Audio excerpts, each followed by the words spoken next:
रोजाना सूरज के तुलू होने में जमीन वालों के एक पैगाम होता है, उजाले बार देने से उजाले कम नहीं होते। अल्लाह पर भरोसा उस फूल की तरह रखें जो रास्ते के किनारे उगता है, जिसे न किसी ने बोया होता है, न कोई राहगीर उसे पानी देता है। अल्लाह ही उसका ख्याल रखता है। इखलाक भी रिज़्क़ की तरह हैं, इसमें भी कुछ लोग अमीर और कुछ लोग गरीब और कुछ इंतहाई मुफलिस होते हैं।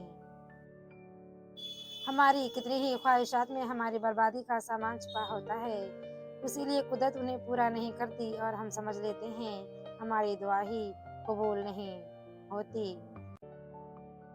जिंदगी में हर मोड़ पर आपका सामना रास्ते पर पड़े पत्थरों से होगा। अभी आप पर मुनहसिर है कि आप उससे क्या बनाते हैं, मुश्किलों की दीवार या कामयाबी का पल। इंसान अपनी पूरी जिंदगी में कोशिश के बावजूद भी उजाला न कर सके तो कोई बात नहीं, लेकिन अंधेरे से सुलह ना करे। जरूरी नहीं कि बड़ी बड़ी डिग्रियां हमें तालीम दे, हमारा जो शऊर है ना हमें तबीयत से मिलता है। इंसाफ के लिए अकेले लड़ना पूरी दुनिया का सुल्तान बनने से बेहतर है।